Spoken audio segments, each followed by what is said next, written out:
안녕하세요. 건강 365 아나운서 최인경입니다. 대부분의 질환이 조기 발견과 초기 치료가 중요하죠.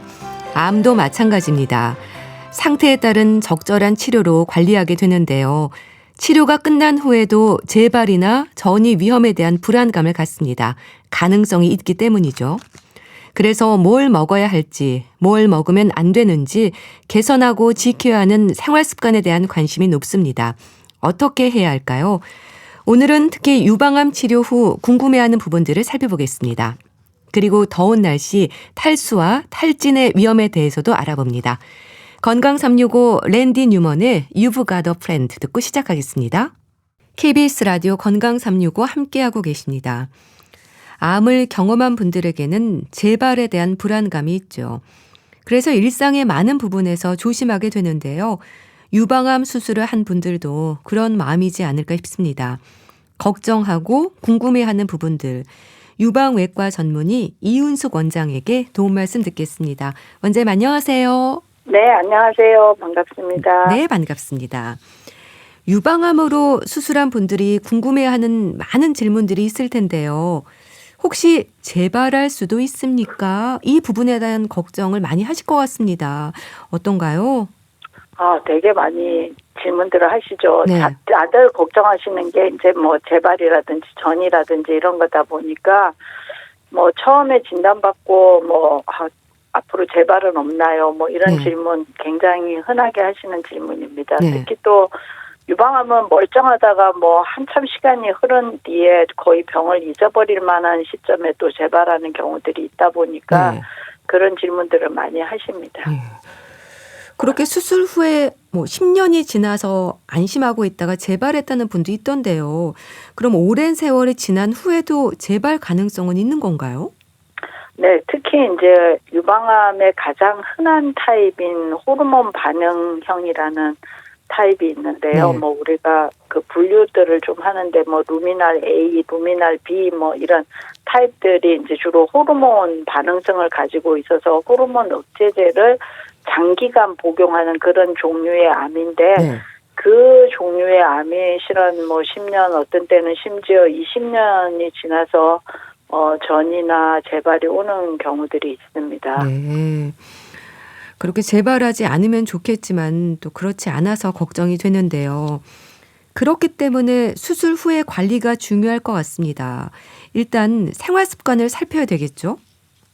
네. 환자들이 실은 할 수 있는 거는 가장 중요한 게 본인의 이제 잘못된 생활 습관이 있으면 그거를 교정하는 것이 이제 이게 또 그런 생활 습관의 잘못을 교정하는 거는 네. 잠깐 한다고 효과가 나타나는 건 아니거든요. 네. 이거는 꽤 오랜 시간 공을 들여야지 되고 네. 정말 나의 습관을 바꾸는 게 굉장히 어려운 일이기 때문에 네. 짧게 이렇게 하루 이틀 혹은 한두 달 하는 그게 아니라서 네. 꾸준히 할 수 있는 좋은 습관으로 계속 교정을 해 나가야지 되는 거는 환자분들이 할 수 있는 가장 좋은 암 예방법이라고 할 수가 있습니다. 네. 자, 그럼 가장 기본적으로 뭘 먹어야 할까? 뭘 먹지 말아야 할까? 식단도 중요할 것 같은데요. 질문 많이 받지 않으세요? 정말 많이 하는 질문입니다. 네. 일단 진단받으면 저 이것 때문에 금방 죽나요? 이런 질문만큼이나 뭐 먹어야지 되나요? 네. 그리고 뭐 안 먹어야지 되나요? 이거 엄청 많이 물어보는 네. 질문이고 또 답을 다 알고들 계세요. 실은 우리가 몸에 좋은 식품, 몸에 좋지 않은 식품 이미 다 알고 있거든요. 네. 그런데도 질문을 하십니다. 네. 그렇게 식단 관리가 중요한 건 이제 몸의 균형이나 면역력과 연결이 돼서 그런 것 같은데요. 재발을 예방하는 데도 물론 도움이 되겠죠? 네. 체중이 많이 나가면 결국은 암 재발률도 같이 올라가니까 네. 실은 그 체중을 잘 관리하고 근육량을 늘린다든지 이런 것들은 꼭 유방암의 예방뿐만이 아니라 보통 유방암이 후발하는 연령대에서 생기는 여러 가지 만성 질환들을 예방하는 데도 굉장히 도움이 됩니다. 네. 식단에 대한 질문 많이 받는다고 하셨는데 좀 짚어보겠습니다.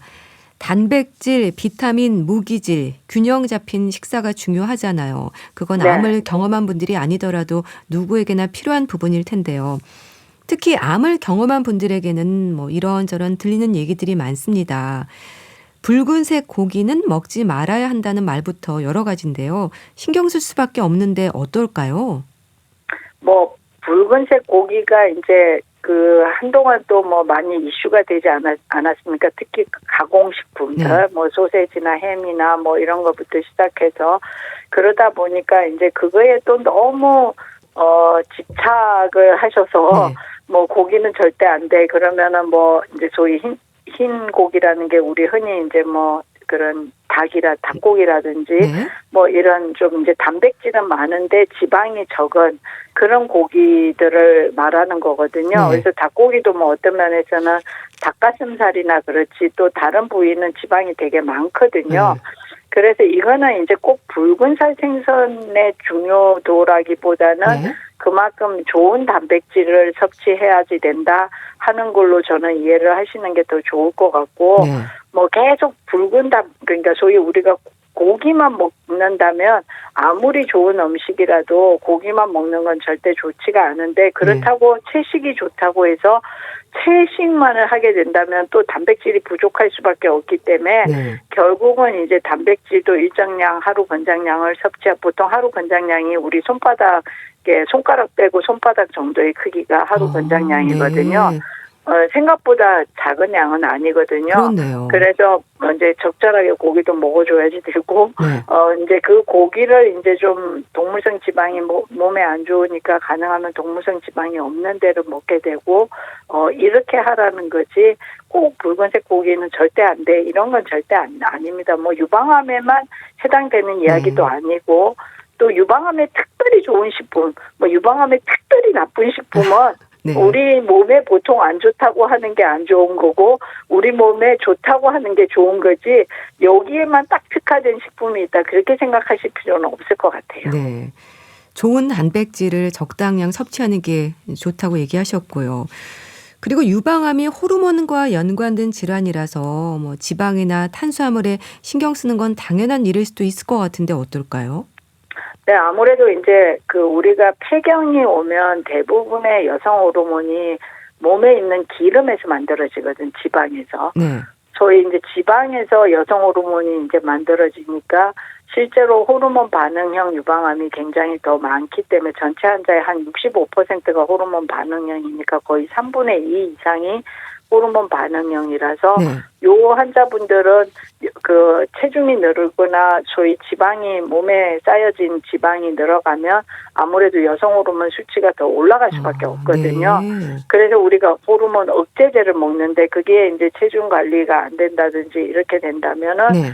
이제 더 약 효과도 당연히 이제 저감되겠죠. 네. 그래서 이제 좀 신경을 더 써야지 된다 이렇게 이해를 하셔야지 될 것 같습니다. 네.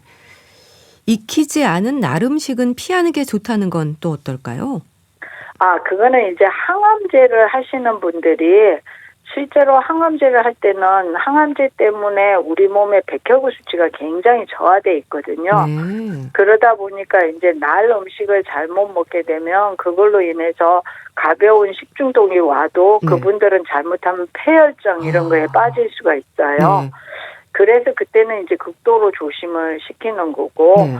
실제로 이제 어느 일정한 시간이 지나가면 몸이 대부분 다 회복이 되시거든요. 네. 그래서 그때는 굳이 날 음식을 절대 안 돼 이런 건 아닌데 그 항암제를 하는 기간 동안은 우리가 날 음식을 못 드시게 하니까 네. 그게 마치 유방암 환자들은 평생 동안 날 음식을 안 먹어야지 된다고 네. 그렇게 생각을 하시는데 그건 아닙니다. 네. 물론 날 음식을 요새같이 날씨가 너무 더운 여름에는 굉장히 조심을 해야지 되겠죠. 그거는 보통 사람들도 그렇지 않습니까? 네, 그렇죠. 우리가 뭐 식중독이 흔하게 발생하는 시기에 잘못하면 이제 탈이 나면 크게 고생을 하는데 네. 항암제 기간 동안은 그 조그마한 탈이 스스로 회복이 안 되는 굉장히 안 좋은 상황으로 갈 수가 있어서 네. 특별히 조심을 시키는 거지 평생 동안 날 음식 절대 안 돼. 그거 절대 네. 아닙니다. 예. 그리고 건강기능식품이나 영양제도 조심할 필요는 있다고 하는데요. 어떨까요?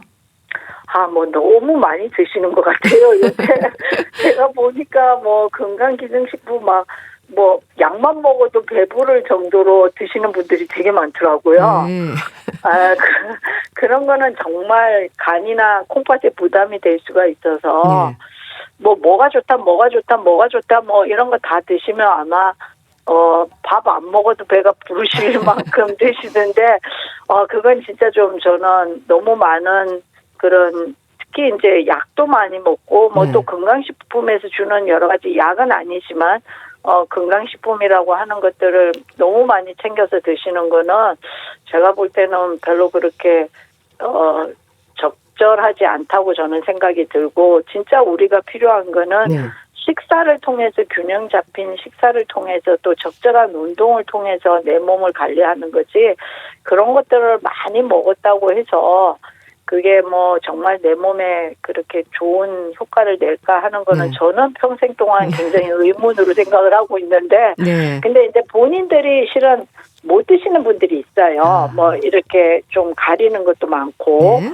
뭐 예를 들어서 야채를 전혀 못 먹는다 그러면 아무래도 비타민이나 무기질 같은 것들이 부족하기 쉬우니까 네. 어쩔 수 없이 뭐 그런 저희 비타민이라든지 무기질이 함유되어 있는 영양제 이런 거를 드실 수는 있겠지만 실은 어떤 때는 뭘 먹어야지 고민하는 게 아니고 뭘 덜 먹어야지 되나 하는 고민이 필요한 게 요새 현대 사회인 것 같습니다. 네. 체중 관리도 중요하다고 들었습니다. 이 호르몬 때문일까요? 유방암 치료 과정이나 회복기에는 좀 체중이 증가하는 경우가 많지 않나요? 특히 이제 그 약물 치료할 때 우리가 약물 부작용을 없애느라고 쓰는 이제 스테로이드 제제들이 좀 있거든요. 네. 그러다 보니까 굉장히 체중이 늘기가 쉬워요. 네. 또 이제 막 몸이 전체적으로 좀 부어 있고 이런 상황들 때문에 생각보다 체중이 안 빠져요. 다들 뭐 그렇군요. 항암제 치료하면 막 몸무게 엄청 빠질 것 같은데 네. 절대 안 그렇거든요. 그리고 요새는 또 옛날보다 훨씬 더 구토나 이런 여러 가지 그 소화기 계통의 부작용을 많이 없애놨기 때문에 네. 오히려 체중이 늘어서 고민하시는 분들이 되게 많아요. 네. 그래서 이제 약물 치료를 하거나 할 때도 또 이제 몸이 아프면 사람들이 다 운동하면 안 되는 줄 알잖아요. 네. 그러다 보니까 침대에 누워 있는 시간도 길어지고 또 누워 있다 보면은 더 피곤하니까 또 더 누워 있고 네. 그런 게 굉장히 또 체중을 늘리기 때문에 오히려 굉장히 좀 그 운동 같은 거를 딱 시간 맞춰서 나의 루틴을 잘 지켜서 적절하게 운동하는 게 그 체중 유지에도 도움이 되고 면역 기능 향상에도 도움이 되고 또 환자가 느끼는 뭐라 그럴까 좀 웰빙 센세이션이라고 그러는데 나의 이제 좀 그런 좋은 느낌 이런 것들이 이제 더 좋아지게 하려면 적절히 운동 필요합니다. 네. 체중 관리가 중요하다고 하셨는데요. 비만이 유방암 재발 위험을 높이는 요인이기도 한가요? 네, 요인이기도 합니다. 그렇군요. 그래서 강아지를 키우는 분들이 네. 강아지를 안 키우는 분들보다 왜 강아지를 키우면 산책을 굉장히 열심히 시키지 않습니까? 네. 그래서 나도 같이 운동을 하거든요. 그래서 강아지를 키우는 분들이 재발률도 더 낮다는 그런 재미난 연구들도 있고요. 네. 그래서 이게 이제 뭐 비만 때문에 호르몬이 올라가는 것도 있지만 우리 몸이 비만해지면 결국은 염증 지수들이 많이 올라가요. 네. 몸에 만성 염증 같은 그런 염증 지수들이 결국은 올라가게 되고 네. 그런 염증 지수들은 또 암 재발에 영향을 주기 때문에 네. 정말 근력을 키우고 비만을 떨어뜨리는 거는 비만 이제 소위 우리가 흔히 말하는 그 체지방률, 네. 체지방률을 네. 관리하는 거는 굉장히 중요합니다. 네. 비만이 되지 않도록 체지방률 관리가 중요하다고 하셨고요. 또 유방암 수술로 치료가 끝난 후에는 주로 유방암에 대한 검진에 신경 쓰는 경우가 많을 겁니다. 그런데 심혈관이나 당뇨병과 같은 다른 만성 질환의 위험도 잘 살펴야 한다고 들었는데요. 어떤 연관이 있는 건가요? 뭐 두 질환이 연관이 있다기보다는 이제 유방암을 치료하는 과정에서 말씀드린 이제 그 항암제 치료 부작용을 없애는 스테로이드 제제 같은 경우에는 네. 약간 당뇨의 전 단계에 있으신 분들은 약물 치료하면서 당뇨로 많이 바뀌고 네. 또 오랫동안 여성 호르몬을 억제하게 되면 그 자체로 또 비만이 되게 와요. 네. 호르몬을 억제하게 되면 그 자체가 또 비만을 유발하는 요인이기도 하거든요. 네. 그러면 이제 우리가 중년 넘어서 살이 찌게 되면 우리나라처럼 당뇨병이 많은 그런 그 유전적 성향, 우리 또 당뇨 환자 되게 많은 나라거든요. 네. 그런 유전적 성향을 가지고 있는 나라에서는 또 체중이 늘게 되면 당연히 이제 비만과 관계된 이형 당뇨들이 많이 생기게 되고 네. 또 이제 이런 그 비만하게 되면 또 췌장의 기능도 많이 떨어뜨리게 되거든요. 그래서 이제 그런 것들이 다 한 가지가 그렇게 우리가 뭐 도미노 게임에 한 것 하나를 딱 무너뜨리면 짜라라락 같이 무너지듯이 네. 하나가 고장이 나면 연차적으로 여러 장기들이 우리 몸은 유기적으로 엮여져 있기 때문에 네. 어느 거 하나의 고장으로 끝나지가 않거든요. 네. 그래서 이제 만성 질환들이 있으신 분들은 보면 대부분 고혈압도 있고 당뇨도 있고 고지혈증도 있고 뭐 네. 이런 것처럼 그래서 중년이 되면서 뭐 예를 들어서 살도 좀 쪘는데 유방암이 갑자기 병발하면서 또 항암제 치료하게 되고 또 호르몬 억제하게 되고 이러면 나머지 또 이제 그런 만성 질환의 위험 요인인 운동 부족이라든지 네. 체중이 올라간다든지 이런 것들이 또 오게 되니까 나머지 질환들이 이제 도미노처럼 오게 되는 연차적으로 오게 되는 현상들이 생기기 때문에 또 오히려 반대로 네. 어떤 분들은 좀 당뇨 전 단계나 당뇨가 있었는데 암을 앓게 되면서 갑자기 자기 관리를 너무 잘하게 된 거죠. 네. 그전에 못하던 여러 가지 관리를 하게 되니까 네. 오히려 당뇨도 없어지고 혈압도 떨어지고 이런 분들도 실은 있으세요. 네. 만성 질환에 대한 관리도 필요하고요. 앞서 항암 치료 얘기하셨는데요. 유방암 치료로 수술뿐 아니라 방사선이나 호르몬 치료 또 항암 치료를 진행하기도 하지 않습니까? 네. 특히 가임기 여성들은 치료가 끝나고 임신을 해도 될지 어떨지 걱정을 하거든요. 어떨까요? 그게 이제 굉장히 정말 요새 또 젊은 여성 유방암 환자들이 많아지면서 네. 그 이슈들이 또 굉장히 중요한 이슈입니다. 특히 이제 요새 우리가 옛날에 저만 하더라도 뭐 20대에 아기 낳는 걸 당연하게 생각했는데 네. 요새는 첫 출산이 대부분 35세 이후에 있거든요. 네. 그러다 보니까 그때가 또 유방암이 뭐 아기 낳으려고 이제 준비하는 과정에서 유방암이 발견됐다. 네. 이런 환자들이 심심치 않게 많거든요. 네. 그리고 또 치료 끝나고 뭐 2, 3년 지나면 또 잘못하면 불임이 올 수 있는 그런 상황이 될 수도 있다 보니까 실은 20대나 아기를 일찍 낳을 때는 이미 아기를 다 낳고 유방암이 걸리니까 그런 고민이 없는데 네. 이거는 이제 맞물려서 고민을 하게 되니까 이런 질문은 딱 단답형으로 답이 있는 건 아니고 네. 그 환자의 여러 가지 상황, 병의 진행 정도 이런 것들을 고려해서 정말 개별적으로 어떻게 임신하고 어느 시점에 임신이 좋을지 네. 그리고 또 이제 뭐 다른 방법들 미리 뭐 동결 배아를 만들어 놓는다든지 뭐 이런 여러 가지들을 하나하나 상의를 해야지 되는 네. 상황입니다. 네. 아무래도 의료진과의 상담이 필요할 것 같은데요. 그럼 치료 전에 이제 난소 기능을 보존하는 냉동 난자라든지 도움이 되는 방법들에 대해서도 고민을 하게 될 것 같은데 어떤 말씀을 주실까요? 그래서 이제 예를 들어서 우리가 환자분이 장기간 이제 뭐 수술 뭐 일단은 이제 먼저 병이 많이 진행된 상태에서 항암제를 먼저 해야지 되는 상황의 환자들은 네. 또 시간이 별로 없어요. 그런 냉동 배아라든지 이런 그렇겠네요. 거를 또 만들어 놓는데도 몇 개월이 어떤 때는 몇 개월도 걸리지 실은 네. 그게 금방 안 되거든요. 그래서 그때는 또 병의 상태하고 또 이제 소위 그런 걸 준비하다가 적절한 치료 시간을 타이밍을 놓치는 거하고에 또 저울질을 해야지 되고요. 네. 그다음에 이제 수술이 끝났는데 이분이 항암제를 꽤 오랫동안 하게 됨으로 인해서 혹시 이제 난소 기능이라든지 혹은 불임으로 이어질 수 있는 상황이다. 네. 그러면은 이제 수술 끝나고 항암제 치료 전에 그런 이제 뭐 냉동 배아라든지 혹은 파트너가 없을 때는 난자 동결이라든지 네. 이런 것들을 이제 고민하게 되고 혹은 이제 요새는 항암제를 하면서 난소를 보호하는 주사들이 있거든요. 네. 그래서 먼저 주사를 맞고 이제 꾸준히 그 주사를 맞으면서 항암제를 시행하는 그런 방법들 그런 거를 이제 서로 또 상의를 해서 결정을 해야지 됩니다. 네.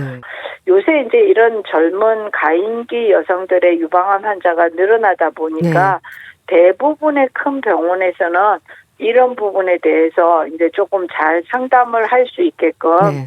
다학제 팀 이런 것들이 다 뭐 네. 산부인과 선생님 또 뭐 이제 치료로 인해서 올 때 여러 가지 상황들이 생기는 뭐 이런 것들을 잘 설명을 해서 환자가 충분히 잘 알고 있는 상태에서 결정을 할 수 있도록 네. 많이 도움을 줍니다. 네.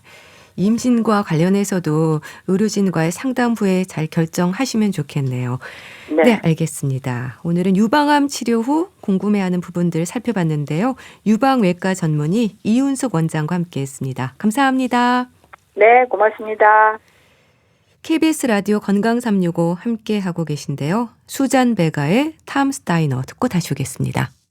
KBS 라디오 건강 365 함께하고 계십니다. 땀이 많아지는 여름에는 온열 질환의 위험에도 신경을 써야 하고 조심해야 합니다. 탈수와 탈진의 상황이 되지 않도록 잘 살펴야 하는데요. 인제대학교 의과대학 가정의학과 김경호 교수에게 도움 말씀 듣겠습니다. 교수님 안녕하세요. 네, 안녕하세요. 네, 반갑습니다. 여름이니까 덥고요. 더워서 땀이 많아지는 것도 자연스러운 일이긴 한데요. 땀을 너무 많이 흘리면 위험할 수 있죠? 네, 그렇습니다. 이제 더워서 땀이 나는 것은 어떻게 보면 우리가 이제 체온을 조절하기 위해서 수분이 증발하면서 체온이 떨어지는 효과가 있는데, 네. 네, 땀이 이제 더 잘 마르는 환경, 예를 들면 바람이 불고 또 건조하면 더 시원한 느낌이 드실 수 있고, 네. 반대로 또 이제 습도가 높고 바람도 안 불면 이제 땀이 나도 계속 더위를 느끼는 체감 온도가 더 높아지게 되는데요. 네.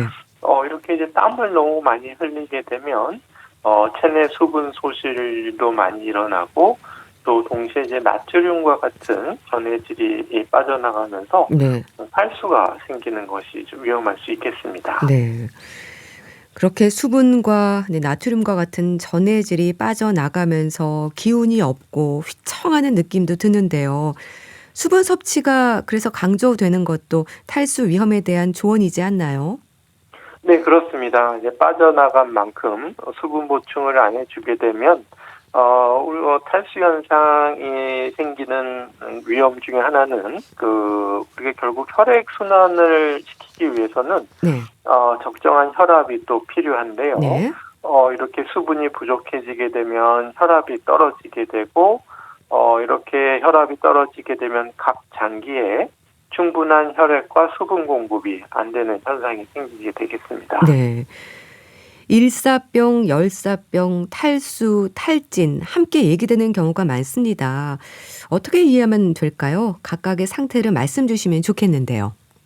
네, 우선 우리 이 적절한 체온을 유지하는 것은 네. 우리 생명 유지에 굉장히 필수적인데요. 그러니까 추위에 노출되었다든지 또 더위에 노출되었다든지 네. 이럴 때 이제 적절한 체온 유지를 해야 되는데 특히 이제 더운 환경에 노출되었을 때 이제 적절하게 체온을 일정하게 유지하기 위한 신체 반응이 여러 가지 다양하게 일어나는데 네. 이렇게 조절 가능한 체온 조절 가능한 범위를 초과하게 되면 네. 우리가 이제 여러 가지 증상과 질환이 발생하는데 이렇게 열에 노출되었을 때 생기는 질환을 우리가 온열 질환 네. 이렇게 부르고 있습니다. 네. 네, 그 온열 질환에는 이제 말씀하신 것처럼 일사병, 열사병과 같은 질환들이 있겠고 네. 또 이제 탈수와 탈진 같은 경우에도 이제 온열 질환에 동반돼서 몸에 수분이 부족해지는 탈수가 생긴다든지 또 이제 기진맥진한 에너지가 고갈된 탈진 네. 이러한 증상들이 동반될 수가 있겠는데 네. 물론 이제 탈수나 탈진의 가장 큰 원인은 이제 온열 질환이기도 하지만 또 이제 우리가 온열 질환 이외에도 우리가 몸이 수분이 부족해지는 예를 들면은 심한 구토나 설사 같은 식중독 장염에 걸리게 되면 네. 우리가 이제 또 탈수가 또 생길 수가 있겠고요. 예. 또 이제 탈진 같은 경우에도 이제 열에 노출되지 않는 상태에서도 과로하시거나 또 우리가 충분한 휴식을 취하지 못한 경우에도 우리가 또 탈진이 생길 수가 있겠습니다. 네. 일단 적절한 체온 유지가 중요하다고 말씀 주셨는데요. 기온이 오를수록 아무래도 체온 조절 기능에 문제가 생길 수 있지 않습니까? 특히 열사병은 일사병과는 또 다른 위험이지 않나 싶은데 어떨까요? 네, 그렇습니다. 열사병은 매우 이제 주의가 필요한 또 치명률이 높은 질환이 되겠는데요. 네. 우선 그 중심 체온이 40도 이상인 상태가 되고, 이렇게 되면 우리가 이제 체온을 조절하는 그 중추 기능이 이제 마비됐다 이렇게 볼 수가 있겠는데, 네. 체온이 40도 이상 올라가게 되면 이제 의식이 떨어지면서 반응이 없거나 또 횡설수설하거나 네. 판단력이 떨어진다든지 이러한 뇌 기능 장애가 동반되게 되고 네. 더 진행이 되면 이제 여러 가지 장기들, 콩팥, 간 이러한 여러 장기들이 빠르게 나빠지는 현상이 생길 수가 있겠는데 네. 이렇게 체온이 많이 올라간 원인 중에 하나가 또 이제 탈수가 돼서 땀이 이제 더 이상 나지 않아서 네. 체온은 몸은 뜨거운데 이제 피부는 건조한 상태가 동반될 수가 있어서 이럴 때는 우리가 빠른 체온을 낮출 수 있는 조치와 응급 조치가 필요한 상황이 되겠습니다. 네. 그러니까 열사병은 체온을 조절하는 중추 기능이 마비되는 거라고 말씀하셨는데요. 장기나 신경계에 손상을 줄 수 있는 거네요. 그러니까 정말 응급 상황일 수 있는 거죠? 네, 그렇습니다. 특히 이제 요즘같이 더운 여름철에 의식 저하가 조금이라도 의심이 되시면 네. 빨리 119에 연락하셔서 응급 의료기관으로 이송하셔야 되겠는데요. 네. 뭐 혼자 일하다 좀 몸이 안 좋으면 신고하지 이렇게 생각하시다가 특히 이제 인적이 드문 장소에서 혼자서 일하시거나 또 혼자서 산책하시다가 의식이 떨어지면은 이제 119 신고도 못 하시고 네. 쓰러진 채 방치되실 수 있기 때문에 네, 이런 열사병은 예방이 중요하지만 네. 또 이러한 생길 수 있는 위험 상황에 대비해서 혼자 하지 마시고 항상 2분 이상 함께 활동하시거나 다니시면서 서로 수시로 상태를 살펴봐 주시는 것이 중요하겠습니다. 네. 증상으로 나타날 수 있는 탈진과 탈수에 대해서도 알아보겠습니다. 우선 탈수는 우리 몸의 수분 부족에 따른 걸까요? 네, 그렇습니다. 탈수, 말 그대로 우리 몸의 수분이 이제 부족해지는 상태인데요. 네. 물론 이제 우리가 빠져나가는 어느 정도 생리적인 탈수량이 있고 또 우리가 이제 섭취하는 이제 수분량이 어느 정도 균형이 있어야 되는데 네. 그것이 이제 우리가 소실하는 수분량이 더 많을 때 발생할 수가 있겠는데요. 네. 우리 수분은 이제 혈액 순환에도 굉장히 중요하고 또 이제 체온을 조절할 때도 매우 중요하고 또 한 가지가 우리 여러 가지 노폐물들을 소변으로 배출하는 기능에서 굉장히 중요한 역할을 하는데 네. 수분 부족 현상이 생기게 되면 이러한 기본적인 생리적인 기능에 장애가 생길 수가 있겠습니다. 네. 그러니까 땀으로 수분 배출이 많거나 수분 섭취량이 적을 때 위험이 있는 거잖아요. 그럼 특히 땀이 많은 여름에는 하루에 물을 얼마나 마셔야 하는 걸까? 이 부분이 궁금한데요. 어떻게 말씀 주실까요? 네, 그렇습니다. 그래서 일단 우리가 보통 한 하루에 8잔 정도, 그러니까 한 번에 150에서 200cc 정도, 네. 8번 정도 드시면 하루에 한 1리터 내지 1.5리터 정도 네. 섭취를 하시는데, 네. 근데 여름철에는 이제 조금만큼 땀도 많이 흘리고 덥기 때문에 2배 정도, 2.5 내지 3리터를 권장한다고도 알려져 있는데, 네. 하지만 이제 사람마다 이제 수분을 조절하는 능력, 그러니까 수분이 좀 많으면 소변으로 배출하고 또 부족하면 우리가 이제 소변에서 수분을 재흡수해서 수분의 소실량을 좀 최소화하려는 이러한 반응이 있기 때문에 네. 이 수분량이 뭐 절대적이라고 할 수는 없겠고요. 네. 그러니까 이제 사람마다 다르고 또 환경이나 상황에 따라 달라질 수가 있기 때문에 네. 하지만 이제 우리가 땀을 좀 많이 흘릴 것 같다. 이제 외출하거나 활동을 해야 된다. 네. 운동을 할 예정이다. 이럴 때는 이제 미리 물을 좀 많이 드시고 또 운동하거나 활동하는 중간중간에 계속 수분을 좀 섭취하실 수 있게 네. 준비를 하시고 또 실제로 드셔야 되겠고 네. 또 이러한 활동이 끝난 후에도 물을 드셔서 수시로 좀 더 많은 양의 물을 보충하시는 것이 필요하겠습니다. 네. 충분한 수분 섭취가 중요하다는 말씀이신데요. 근데 우리가 갈증을 느끼기 시작하는 시점이 언젠가요? 갈증이 생기기 전에 물을 마셔야 한다는 말도 있던데요. 네, 그렇습니다. 이제 우리가 갈증을 느끼는 원리는 그 혈액이 진해질 때, 네. 그러니까 체내 수분이 줄게 되면 상대적으로 좀 염분 농도가 올라갈 수 있고 또 혈액 내 삼투압이 올라갈 수가 있는데 네. 이런 상태에서는 그 뇌의 특수한 부분에서 이것을 삼투압을 감지해서 목마름, 물을 마셔야 되겠다라는 느낌을 주도록 되어 있는데요. 네. 물론 이제 이것이 갈증이 생겼을 때 초기에 민감하게 인지하셔서 보충하시면 도움이 될 수 있지만 네. 때로는 또 좀 상황에 따라서 또 수분을 드시기 어려운 상황일 수도 있고 또 좀 더 늦게 갈증을 또 느끼거나 갈증을 느끼는 것이 좀 둔감하신 분들도 있기 네. 때문에 또 미리 갈증 생기기 전에 물을 미리 마시는 것이 중요하겠습니다. 네. 증상을 좀 알아야 될 것 같은데요. 탈수가 되면 나타나는 증상은 뭔가요? 네, 우선 그 수분이 부족해지게 되면 우리가 순환할 수 있는 혈액의 양이 부족해지게 되겠고, 네. 이렇게 혈액이 부족해지게 되면은 이 부족한 혈액 공급을 보충하기 위해서 맥박수가 증가해서 더 많은 심장박동수가 증가하게 되겠고, 네. 그럼에도 불구하고 더 수분이 부족해지게 되면 혈압이 또 떨어질 수가 있겠고요. 네. 이렇게 되면은 이제 호흡곤란, 숨찬 느낌도 들고 또 뇌의 혈액 공급이 부족해지면서 이제 또 어지러움을 느낄 수가 있겠고요. 네. 또 이렇게 우리 혈압이 떨어진 것을 보충하기 위해서는 혈관이 특히 이제 말초 혈관이 수축하면서 말초 쪽으로 가는 혈액량을 줄이고 중요한 장기 쪽으로 혈액을 더 많이 보내려는 현상이 생기기 때문에 네.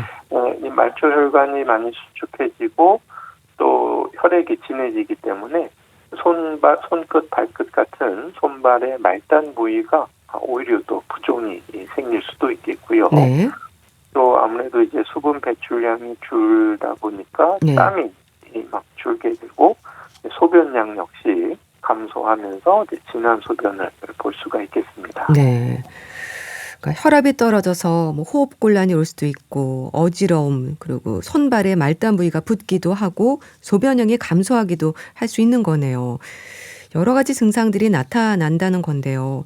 자, 그렇다면 탈진은 어떻습니까? 좀 기운이 빠졌다는 의미로 보면 될까요? 네, 그렇습니다. 탈진은 어떻게 보면 극심한 피로와 무기력 상태라고 볼 수가 있겠는데요. 너무 기운이 없어서 일을 할 수 없을 정도의 상태다 이렇게 볼 수가 있겠습니다. 그럼 탈진 상태가 되면 나타나는 증상은 뭔가요?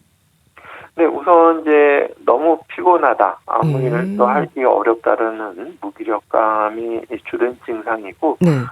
또 거기 동반돼서 이제 심장 박동수가 빠르다든지, 역시 이제 호흡곤란이나 네. 또 근육 약화, 팔이나 다리에 힘이 잘 들어가지 않는다.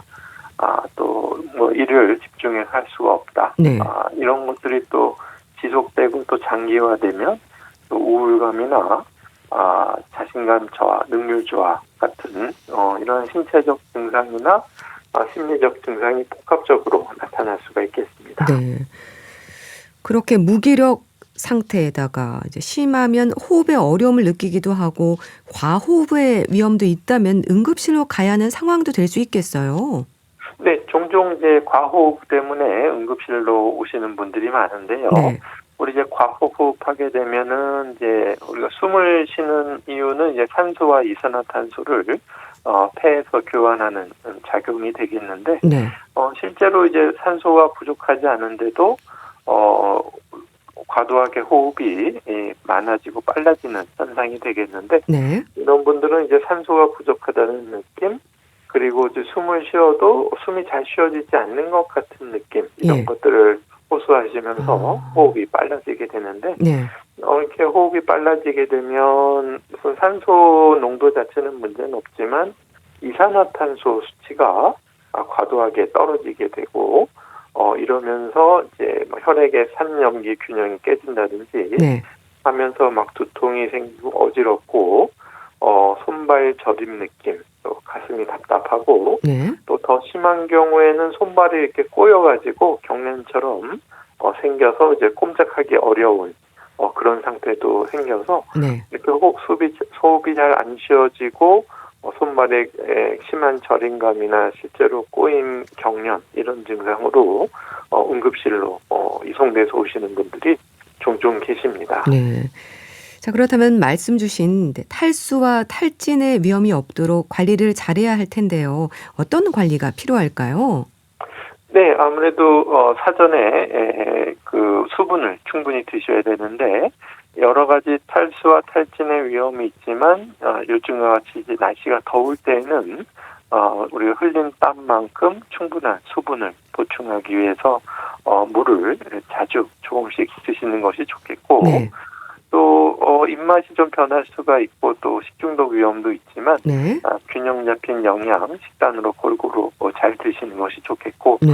또 이제 스트레스나 또 불면이라든지 이러한 증상으로 인해서 체력이 더 떨어지고 온열 질환에 더 취약해질 수가 있기 때문에 네. 평상시에 이제 적절한 수면과 휴식, 또 과로나 스트레스 이런 것들을 잘 관리하시는 것이 필요하겠습니다. 네. 역시 수분 섭취가 중요하다는 말씀이신데요. 그러면 음료가 아니라 물을 자주 마셔야 하는 건가요? 좀 달달한 음료를 많이 드시던데 괜찮을까요? 네, 맞습니다. 물을 자주 드셔야 되는데 네. 특히 이제 달달한 음료, 당분이 포함된 음료 같은 경우에는 오히려 당분을 섭취하게 되면은 혈당이 올라가게 되고, 네. 또 오히려 그 체내 삼투압 수치가 올라가게 돼서 갈증을 더 유발하는 더 탈수가 유발될 수가 있겠는데요. 네. 마치 우리가 목이 마르다고 해서 짠 바닷물을 마시지 않는 것처럼 우리 탈수 현상에서는 적절한 수분을 공급해 주는 것이 중요하겠습니다. 네. 그러니까 당분 함량이 높은 음료가 오히려 탈수를 유발할 수 있는 거네요. 네, 그렇습니다. 이게 당 수치가 올라가게 되면 오히려 삼투압이 올라가게 되고 상대적인 탈수가 생길 수가 있는데, 네. 실제로 당뇨 환자분들 중에서 혈당이 잘 조절되지 않는 분들, 네. 이런 경우에는 다음 단요 다식 증상이 생기는데 물을 마셔도 계속 마시고 싶은 느낌이 드시는 분이 계시는 것처럼 네. 혈당이 올라가는 경우에도 오히려 삼투압이 올라가고 탈수가 생길 위험이 있겠습니다. 네. 이온 음료는 어떨까요? 좀 도움이 되지 않을까 싶기도 한데요. 네, 그렇습니다. 이제 그냥 맹물을 드시면 좋지만 네. 이제 맹물을 갑자기 너무 많이 드시는 경우, 그리고 특히 이제 이뇨제나 저염식을 하시는 경우에는 나트륨 수치가 좀 갑자기 또 떨어지실 수가 있기 때문에 네. 물론 이제 평소 적절한 식사를 하시고 물도 꾸준히 나눠서 드시면은 전혀 문제는 없지만 네. 이제 갑자기 좀 많은 수분을 섭취할 때 저나트륨 혈증 위험이 있으신 분들은 네. 어느 정도 이온이 포함된 음료가 도움이 되시겠는데요. 네.